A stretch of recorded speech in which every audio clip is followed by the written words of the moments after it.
শুভ সন্ধ্যা বন্ধুরা, আজ হলো 17 আগস্ট, 31 শ্রাবণ, সোমবার।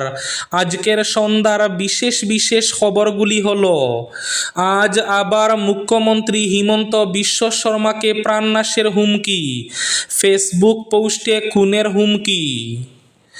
পদোন্নতির পরই নতুন নিয়োগ, বেকারদের জন্য সুখবর জানিয়ে কয়েকটি ঘোষণা মুখ্যমন্ত্রী হিমন্ত বিশ্ব শর্মার।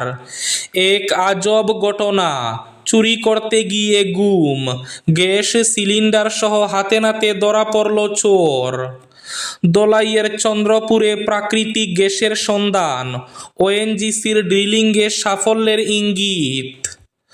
জনগণনায় স্বগণনায় রাজ্যে নজরকাড়া সাফল্য হাইলাকান্দি এবং শ্রীভূমি তথা করিমগঞ্জের, সম্পন্ন 96.50%। শ্রাবণের শেষ সময়ে জল ঢালতে গিয়ে ভয়ঙ্কর পরিণতি, মন্দিরেই পদপিষ্ট হয়ে মৃত্যু 7 পুণ্যার্থীর, আহত বহু। এদিকে হাইলাকান্দিতে আজ এসবিআইয়ের এটিএমে প্রতারণার ফাঁদ, টাকা কাটল তবে মিলল না নগদ টাকা। শিলচরের ক্যাপিটাল এবং রাঙ্গিরখাড়ি রাস্তার জন্য 5,50,00,000 টাকা মঞ্জুর, জানালেন মন্ত্রী কৌশিক রায়। সম্পত্তি সংক্রান্ত মামলায় রাহুল গান্ধীকে স্বস্তি দিল সুপ্রিম কোর্ট, হাইকোর্টের নির্দেশে স্থগিতাদেশ। আজ শিলচর আইজল 306 নম্বর জাতীয় সড়কে ভয়াবহ সড়ক দুর্ঘটনা, মিনি ট্রাক ও ইলেকট্রিক অটোর মুখোমুখি। তাহলে বিস্তারিত খবরে যাওয়ার আগে অবশ্যই ভিডিওটিতে একটি লাইক করে চ্যানেলটি সাবস্ক্রাইব করে পাশের বেল আইকনটি বাজিয়ে রাখবেন এবং ফেসবুক পেজটি ফলো করে ভিডিওটি অবশ্যই শেয়ার করবেন যাতে সঠিক তথ্যগুলো সবার কাছে পৌঁছাতে পারে। এবার শুনুন আজকের খবরগুলির বিস্তারিত। প্রথম খবর, আজ বেকারদের জন্য বড় ঘোষণা মুখ্যমন্ত্রী হিমন্ত বিশ্ব শর্মার। পদোন্নতির পরই নতুন নিয়োগ হবে। সরকারি কর্মচারীদের পদোন্নতি এবং নতুন নিয়োগ নিয়ে গুরুত্বপূর্ণ মন্তব্য করলেন মুখ্যমন্ত্রী। আজ এক সাংবাদিক সম্মেলনে তিনি জানান, 2026 সালে রাজ্যে নতুন নিয়োগ প্রক্রিয়া কিছুটা বিলম্বিত হতে পারে।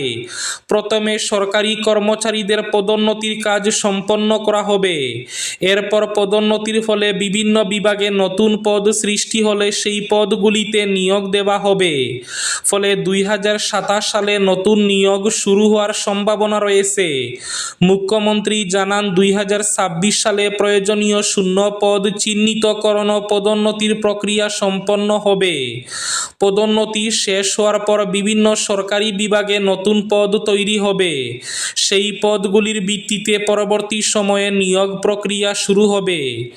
আজ রাজ্যে নতুন ইউথ ওয়েলফেয়ার অ্যান্ড এম্পাওয়ারমেন্ট বিভাগ চালুর কথাও ঘোষণা করেন মুখ্যমন্ত্রী।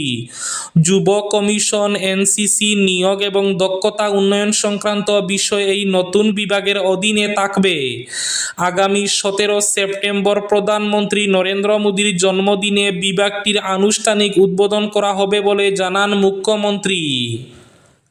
আজ ফের মুখ্যমন্ত্রী হিমন্ত বিশ্ব শর্মাকে প্রাণনাশের হুমকি, ফেসবুক পোস্টে খুনের হুমকি। 13 ঘন্টা আগে রীতিমতো ফেসবুক পোস্টে তাকে খুনের হুমকি জনৈক মুবারক আলীর।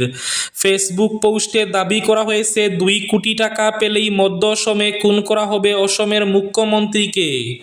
অভিযুক্ত মুবারক আলীর বাড়ি নোয়াগাঁও জেলার জুরিয়ার গদাইমারিতে বলে জানা গিয়েছে। ঘটনার পর বিষয়টি ঘিরে চাঞ্চল্য ছড়িয়েছে। ইতিমধ্যে তদন্ত শুরু করেছে পুলিশ। এক অবাক করা ঘটনা, চুরি করতে গিয়ে গুম, গ্যাস সিলিন্ডার সহ হাতে নাতে ধরা পড়ল চোর। চুরি করতে গিয়ে শেষ পর্যন্ত গুমই কাল হলো এক চোরের। গ্যাস সিলিন্ডার নিয়ে পালানোর সময় ক্লান্তিতে রাস্তায় ঘুমিয়ে পড়ে চোর। পরে বাড়ির মালিক ও স্থানীয়দের হাতে গ্যাস সিলিন্ডার সহ হাতে নাতে ধরা পড়ে অভিযুক্ত। অভিনব এই ঘটনাকে ঘিরে মেলাগড় এলাকায় চাঞ্চল্যের পাশাপাশি হাস্যরসেরও সৃষ্টি হয়েছে। ঘটনাটি ঘটেছে মেলাগড় থানার অন্তর্গত তেলকাজলা গ্রাম পঞ্চায়েতের শেষ সীমানা ফকিরবাড়ি পচারমার ঘাটের সমর সেতু সংলগ্ন এলাকায়। স্থানীয় সূত্রে জানা গেছে, রবিবার গভীর রাতে ওই এলাকার বাসিন্দা স্বপন ঘোষের বাড়ির রান্নাঘরের দরজার সিটকিনি প্লাস দিয়ে ভেঙে একটি গ্যাস সিলিন্ডার চুরি করে এক ব্যক্তি। সিলিন্ডারটি নিয়ে কিছুটা দূরে যাওয়ার পরই ঘটে বিপত্তি। রাত প্রায় 3:30 নাগাদ স্বপন ঘোষ ঘুম থেকে উঠে রান্নাঘরে গিয়ে দেখেন গ্যাস সিলিন্ডারটি নেই। এরপর আশেপাশে খোঁজাখুঁজি করতে গিয়ে বাড়ি থেকে কিছুটা দূরে সিলিন্ডারটি পড়ে থাকতে দেখেন তিনি। আর পাশেই এক ব্যক্তি গভীর ঘুমে আচ্ছন্ন অবস্থায় পড়েছিল। জনগণনার স্বগণনায় রাজ্যে নজরকাড়া সাফল্য শ্রীভূমি তথা করিমগঞ্জ হাইলাকান্দির। সম্পন্ন 96.50% এবং 96.53%। জনগণের সক্রিয় অংশগ্রহণে 2027 সালের জনগণনার স্বগণনা পর্বে উল্লেখযোগ্য সাফল্য অর্জন করেছে শ্রীভূমি তথা করিমগঞ্জ এবং হাইলাকান্দি জেলাও। 16 আগস্ট 2026 পর্যন্ত পাওয়া পরিসংখ্যান অনুযায়ী হাইলাকান্দি জেলায় মোট 98,402টি স্বগণনা প্রক্রিয়া শুরু করা হয়েছিল। এর মধ্যে 94,956টি স্বগণনা সম্পন্ন হয়েছে। ফলে হাইলাকান্দি জেলায় স্বগণনার সম্পূর্ণতার হার 96.50%। অসমের জেলাভিত্তিক পরিসংখ্যানে হাইলাকান্দি এর সাফল্য বিশেষভাবে উল্লেখযোগ্য।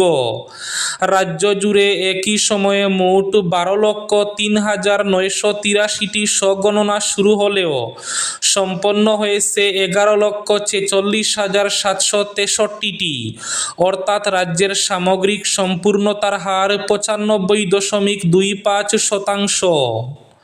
পরিসংখ্যান অনুযায়ী হাইলাকান্দি 96.50% সম্পূর্ণতার হার রাজ্যের শীর্ষস্থানীয় জেলাগুলির মধ্যে রয়েছে। এদিকে শ্রীভূমি তথা করিমগঞ্জ জেলা 96.64%।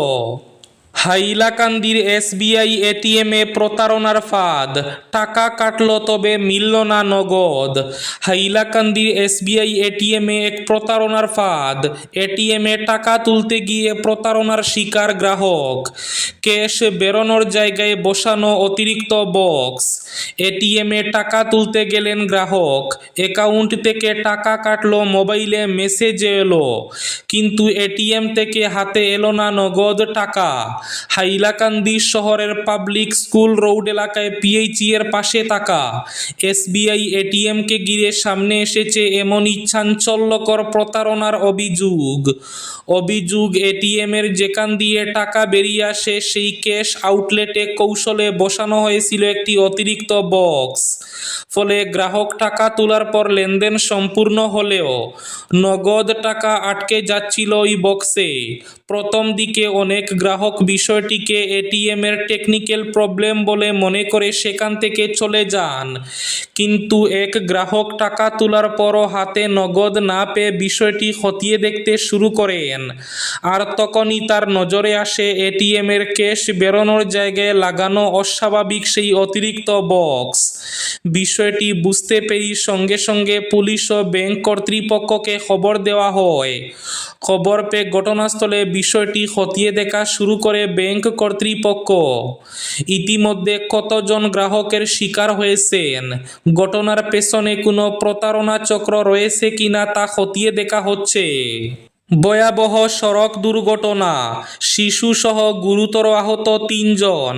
শিলচর আইজল 306 নম্বর জাতীয় সড়কের কাবুগঞ্জের পাকইপাড় এলাকায় মিনি ট্রাকের ধাক্কায় একটি ইলেকট্রিক অটো দুমড়ে মুচড়ে যায়।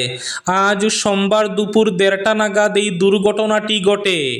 এতে এক শিশুসহ অটোর চালক এক যাত্রী গুরুতর আহত হন। স্থানীয়রা তড়িঘড়ি আহতদের উদ্ধার করে 108 অ্যাম্বুলেন্সে তাদের শিলচর মেডিকেল কলেজ ও হাসপাতালে পাঠান। আহতদের মধ্যে কয়েকজনের অবস্থা আশঙ্কাজনক বলে জানা গেছে। শ্রাবণের শেষ সময়ে জল ঢালতে গিয়ে ভয়ঙ্কর পরিণতি, মন্দিরেই পদপিষ্ট হয়ে মৃত 7 পুণ্যার্থীর। বিহারের লক্ষ্মীসরাইয়ে মন্দিরে পদপিষ্ট হয়ে মৃত 7, আহত বহু। শ্রাবণ মাসের সোমবারের সকালে এক মর্মান্তিক দুর্ঘটনা ঘটল বিহারের লক্ষ্মীসরাইয়ের অশোকধাম মন্দিরে। পুজো দিতে গিয়ে পদপিষ্ট হয়ে মৃত্যু হয়েছে অন্তত 7 জন পুণ্যার্থীর। আহত হয়েছেন আরও বেশ কয়েকজন, যাদের মধ্যে কয়েকজনের অবস্থা আশঙ্কাজনক বলে জানা যাচ্ছে। প্রাথমিক তথ্য অনুযায়ী সোমবার সকাল প্রায় 6:45 নাগাদ অশোকধাম মন্দির ঢোকার প্রবেশপথের মুখে ঘটনাটি ঘটে। শ্রাবণ মাসের তৃতীয় সোমবার হওয়ায় এদিন মন্দিরে বিপুল সংখ্যক পুণ্যার্থীর সমাগম হয়েছিল। হাজার হাজার মানুষ শিবলিঙ্গে জলাভিষেকের জন্য অপেক্ষা করছিলেন।